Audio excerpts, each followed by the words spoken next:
नमस्कार। स्वागत है आपका एक बार फिर से कार्यक्रम आईना में। बहुत दिनों से आप सोच रहे होंगे कि कुछ आपको ऐसी जगह पर ले चलें जो मंदसौर के बेहद नज़दीक हो, रमणीय हो, धार्मिक हो, पर्यटन से भरी हुई हो। तो इस बार हम आपको लिए चलते हैं मंदसौर से महज 35 किलोमीटर दूर कोटेश्वर महादेव है। जी हाँ, ये वही कोटेश्वर महादेव है जो सीतामऊ के पास में स्थित है और काफ़ी धार्मिक और प्राचीन इसे स्थान माना जाता है। काफ़ी दिनों से सुन रखा था हमने इस स्थान के बारे में, मगर योग नहीं बन रहे थे। इस बार योग बने हैं। हम आपको लिए चलते हैं सीधे कोटेश्वर महादेव पर और सारी बातें उसके बाद वहीं पर करेंगे। चलिए एक छोटी सी यात्रा पर हमारे साथ सीतामऊ के समीप स्थित कोटेश्वर महादेव मंदिर।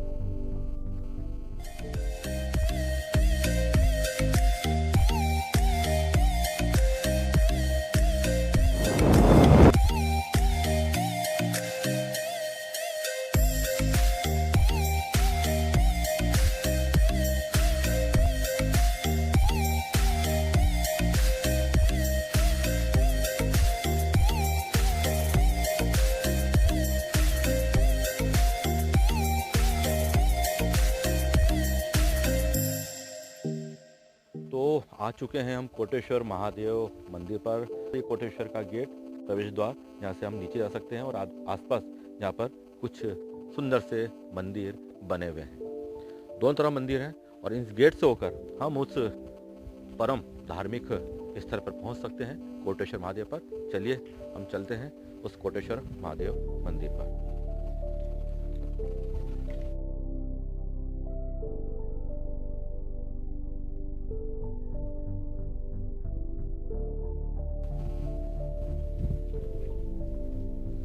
इधर आसपास पानी से क्षेत्र की सफाई की जा रही है और यहाँ पर पक्का चौगान भी बना रखा है ताकि यात्रियों की ज़्यादा भीड़ होने पर वे यहाँ पर विश्राम कर सकें। और इन सीढ़ियों से होते हुए हम नीचे जाएंगे और जो हम सोच रहे थे वैसे कुछ कुछ अब यहाँ पर हमें नज़र आने लगा है। नीचे एक नदी नुमा नाला है और आसपास हम फिर यहाँ पर कुछ वन क्षेत्र को देख पा रहे हैं।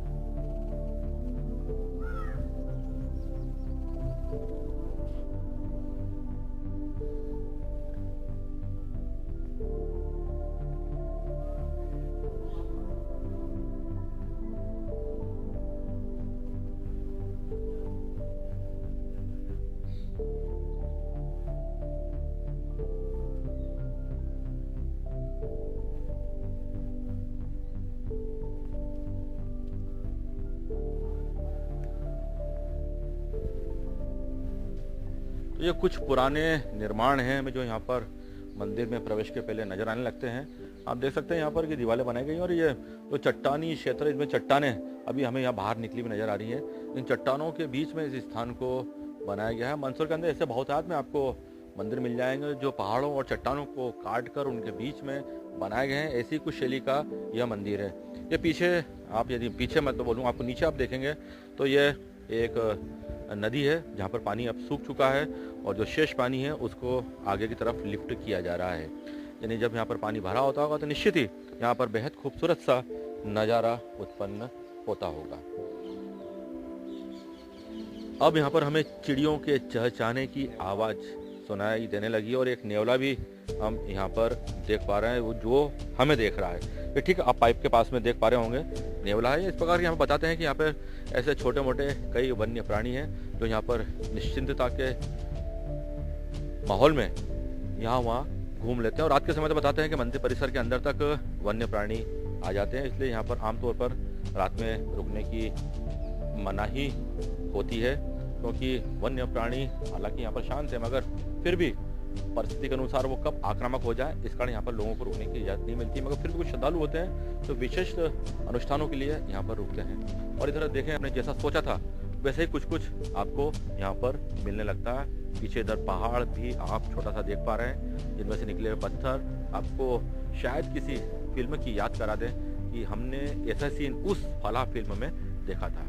हालांकि पेड़ वगैरह यहाँ पर काफ़ी कम है, मगर जो भी हैं वो आपके रूह को सुकून देते हैं। और इस स्थान के बारे में तारीफ सुनी थी, ये वो मंदिर का स्थान। चलिए अंदर चलते हैं मंदिर के और दर्शन करते हैं कोटेश्वर महादेव जी के। हम कोटला बहादुर से आए हैं दर्शन करने के लिए। यहाँ की दरअसल इतनी पवित्र है कि यहाँ आदमी अगर घूम के चला जाता है तो उसकी मनोकामना वैसे पूर्ण हो जाती है। करीब करीब ये 100 साल से भी ज़्यादा पुराना है, ऐसा बताते हैं बुजुर्ग लोग, अपने को क्या पता है। और भी ज़्यादा पुराना हो सकता है। हाँ, और भी ज़्यादा पुराना हो सकता है ये। यहाँ से पावन ले जाते हैं, जल ले जाते हैं, यहाँ कुंड में स्नान करते हैं। अच्छा, जो नीचे कुंड है इसमें स्नान भी किया जाता है। बिल्कुल। नदी कौन सी है? ये नदी है। कौन सी नदी है नाम? ये कैसी वो गीड़ नदी है। अच्छा, गीड़ नदी है। अच्छा, कहाँ मिलती, कुछ बता सकते हैं आप कहाँ मिलती? ये कयामपुर कसनारा होके निकलती है। हाँ, गीड़ नदी। तो आप कितने समय से आ रहे हैं यहाँ पे? हम तो बहुत समय से आ रहे हैं। हम बच्चे, हमारे पिताजी लेके आते थे, हम जब से आ रहे हैं हम तो। धन्यवाद बहुत बहुत आपको।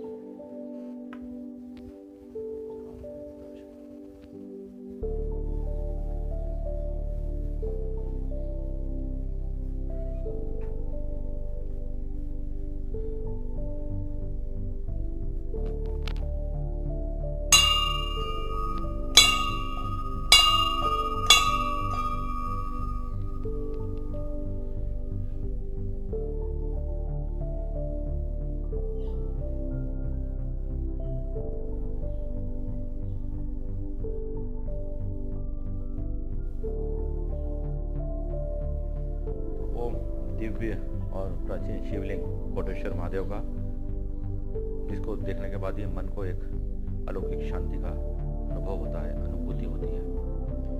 और ये स्थान इतना शांत है कि आप अपने दिल की धड़कन को भी यहाँ पर सुन सकते हैं। और इस मंदिर के अंदर आवाज़ इको हो रही है। शायद आपको इस इको का इफेक्ट इस माइक के माध्यम से सुनाई दे रहा होगा, क्योंकि इसकी जो बनावट है, ऊपर से जो गुंबज है इसका, वो काफ़ी पुराना है। बाद में हालांकि इसके ऊपर कुछ टाइलें और संगमरमर की फर्शियाँ लगाकर इसको एक सुविधाजनक रूप दिया गया है, मगर इसकी जो शिल्प शैली है वो प्राचीन है, आध्यात्मिक है। और तभी तो यहाँ पर आते से ही आप दीन दुनिया से बेखबर हो जाते हैं इस पवित्र ऊर्जावान शिवलिंग को देखने के बाद, इसके दर्शन करने के बाद।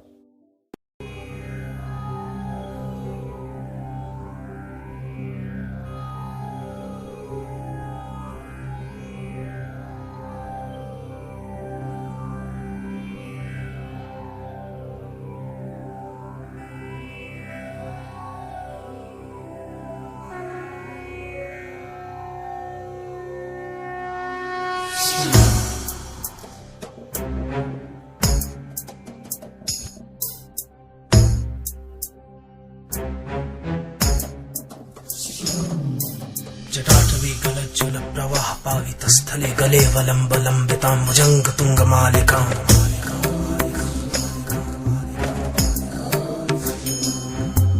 डमड्डमड्डमड्डमन्निनादवड्डमर्वयं चकारचन्द्रताण्डवं तनोतु नः शिवा शिवं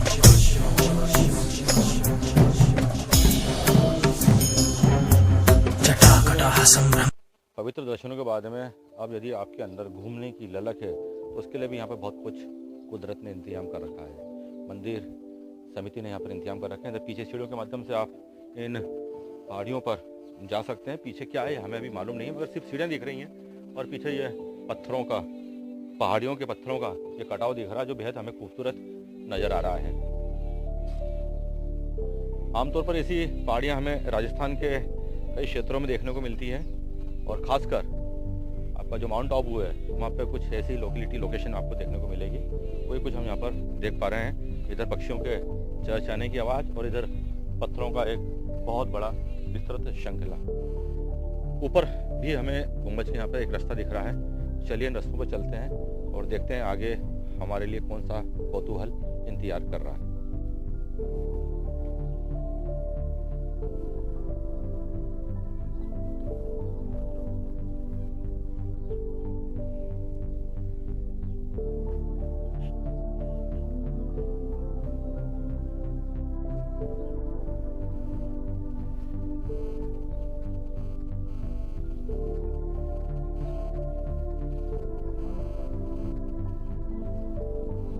एक बेहद खूबसूरत, दिल को भा जाने वाला यहाँ पर दृश्य है। यह मंदिर के ऊपर का गुम्बज आ चुका है यहाँ पे, और ये रास्ता फिर आपको ऊपर मुख्य गेट तक ले जाएगा। यानी एक प्रकार से आप परिक्रमा करते हुए अपने स्थान पर जा सकते हैं। और यहाँ पर हमें एक दूर एक तालाब भी पानी से भरा हुआ नजर आ रहा है। थोड़ा ऊपर चलते हैं और उस तरफ चल के हम आपको वो जलाशय दिखलाने की कोशिश करते हैं, जिसको देखने के लिए लोग दूर दूर से यहाँ पर आते हैं, क्योंकि मंदिर के साथ साथ पर्यटन और यहाँ की खूबसूरती भी एक खास स्थान लिए हुए हैं।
कुदरत से आप कितनी खूबसूरती की उम्मीद कर सकते हैं, सोचिए जरा। तो जितनी आपने सोचा है उनमें से तकरीबन आधी से ज़्यादा तो आपको यहाँ पर देखने को मिल जाएगी, क्योंकि एक तरफ नदी है, पथरीले पहाड़ हैं, कुछ वन क्षेत्र भी है, और सबसे बड़ी यहाँ पर सुकून है।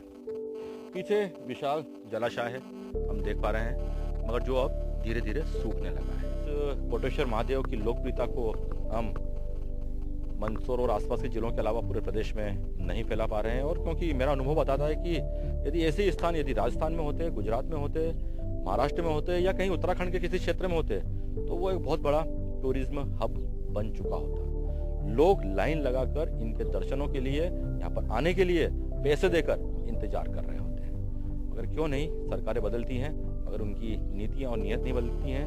हमारे यहाँ पर ऐसे कई धार्मिक पर्यटन स्थल हैं जो आज लुप्त प्राय से हो गए हैं, दुर्लभ से हो गए हैं, जबकि वो वास्तविकता में धरातल पर है। तो इन खूबसूरत नज़ारों को देखने के बाद में एक बार फिर से हम मंदिर परिसर में आ गए हैं, और यहाँ पे हमें मुख्य पुजारी शिवनाथ जी योगी मिल गए हैं, जो पुश्तों से यहाँ पर पूजा अर्चना करते चले आ रहे हैं। यहाँ के इतिहास के बारे में जो बाकी इतिहास है, बाकी जानकारी है, वो हम आपसे पूछना चाहेंगे। क्या जानते हैं आप इस मंदिर के बारे में? आप पूरी जानकारी हमारे दर्शकों के लिए बताइए। ये सर बहुत पुरानी, हमें मालूम नहीं थी कि बाकी कब से पहाड़ गुफा में से निकले हुए एक लिंग और नंदी जी थे। उसके बाद मतलब ने दरबार के ऐसे कोई शर्तें पूरी करी, सीतामू राम सिंह दरबार की, तो उन्होंने मतलब ना प्रण लिया था कि मैं मेरी शर्तें पूरी हो जाएगा तो उसके बाद मैं मतलब मंदिर बना के ही मेरे घर मेल में मतलब स्टार्ट करूँगा। तो उन्होंने यहीं पे मुकाम दिया, मतलब ना मंदिर बना, निर्माण चला। जब तक मंदिर बनने के बाद में उन्होंने फिर मतलब ना के सीतामू गए। सीतामू जाने के बाद में उन्होंने सोचा कि मतलब ना पूरा सावन अभिषेक हमारा चलेगा वर्षों हर साल में पर्व पे, तो पूरा महीना रहना पड़ता है। तो उन्हों के लिए फिर ऊपर एक मतलब जो महल बनाया, मतलब 12 कमरे हैं उनके रिवाज के लिए। तो पूरा फैमिली सहित मतलब ना पूरा महीना सावन में रहते हैं, यहाँ पे रहते हैं। बाकी वहाँ उसके बाद में मतलब ये टाइम सब ना के चला गया। तो बाकी उस टाइम पे हम जब पुरानी माहिती हमें यही है, हमारे बुजुर्गों को बताते हैं। बाकी बहुत पुराना स्थान है। एक कुंड है या मंदाग्नि है, उसमें मतलब कोयले की कोड़ झड़ जाती थी, इससे उस मंदाग्नि नाम की बजाय शुद्ध भाषा में मदाग्री कर दिया लोगों को। तो आज भी है वो मदाग्री, उसी का पानी यूज करते हैं, आज भी ले जाते हैं, आज भी अच्छे हो रहे हैं। कोड़ियाझर महादेव का महत्व भी यही है कि कोटेश्वर महादेव का नाम थोड़ा उसमें ले लिया, बाकी कोड़ियाझर महादेव बोलते हैं। बाकी आज भी अच्छे हो रहे हैं, और उनकी तरफ से घड़ियाँ लगी हुई, पंखे लगे हुए हैं, जो भी उन्हीं की तरफ से, यहाँ पंडे के हमारा नहीं है। अच्छा, बहुत पुराना स्थान है। जो मनोकामना पूर्ण करने वाले आते हैं, बाकी उनकी मनोकामना पूर्ण कर रहे हैं तो आते हैं आज भी। नीचे एक कुंड जो मंदाकिनी कुंड है, उसके बारे में बताते हैं कि यदि किसी को कुष्ठ रोग है तो वो इस कुंड में आकर स्नान कर ले, यहाँ के पानी से नहाता रहे, तो दावा है कि इस कुंड के पानी से उनका कुष्ठ रोग खत्म हो जाता है या खत्म होने के करीब हो जाता है। एक प्राचीन इलाज का स्थान कोटेश्वर महादेव, जिसे कोड़ेझर महादेव पुराना नाम से जाना जाता था। तो ये इसका परिसर है, बड़ा शांत, बड़ा सुंदर, बड़ा खूबसूरत, बड़ा ही मन को शांति देने वाला। जाने की इच्छा होती नहीं है, मगर समय की प्रतिबद्धता कुछ ऐसी है कि आगे जाना पड़ता है।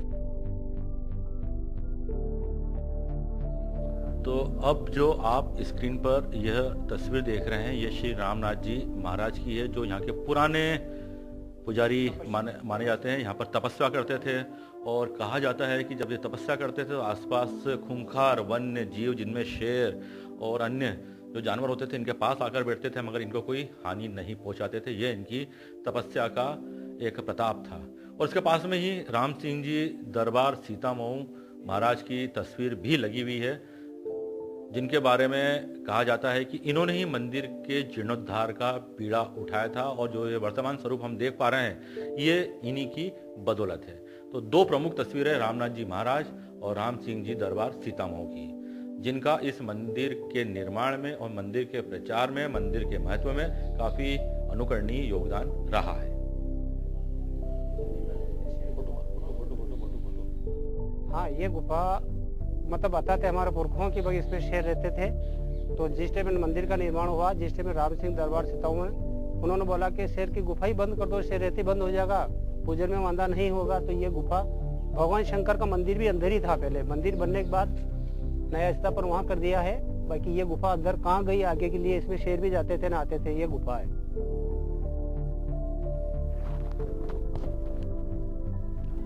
तो इस प्रकार हमें योगी जी, जो यहाँ के पुजारी हैं, जो पुश्तों से यहाँ पर पूजा अर्चना करते चले आ रहे हैं, बता रहे हैं कि बड़ी इन्होंने रोचक और अद्भुत जानकारी हमें दी है कि आज जहाँ पर हम कोटेश्वर महादेव यानी कोटेश्वर महादेव को स्थापित देख रहे हैं, वो इनका शाश्वत स्थान नहीं है। शाश्वत स्थान इसके अंदर हुआ करता था, बाद में जिसे सुरक्षा कारणों से बंद कर दिया गया। इस गुफा के अंदर ही वो राम जी महाराज पूजा अर्चना करते थे, तपस्या करते थे, यहीं पर आकर शेर भी बैठा करते थे।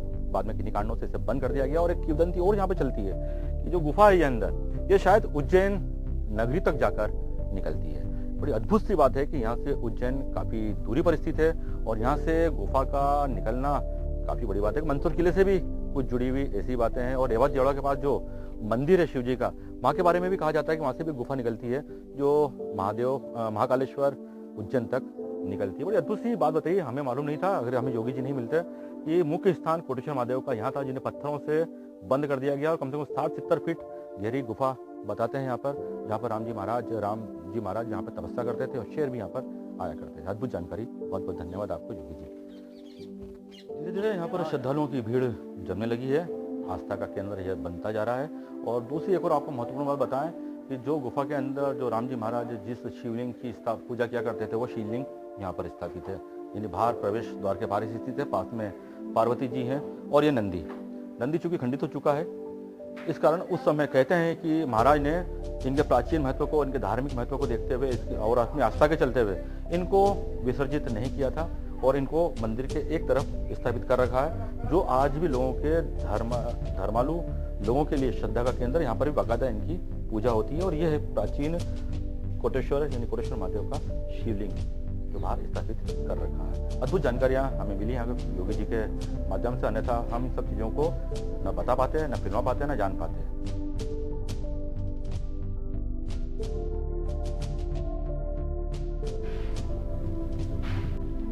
यहाँ की तारीफ में काफी कुछ वर्णन किया जा सकता है, मगर अब बस, क्योंकि जो बोला जाता है, जो दिखाया जाता है, उससे ज्यादा महत्वपूर्ण होता है कि स्वयं का आकर उस स्थान पर उपस्थित होना।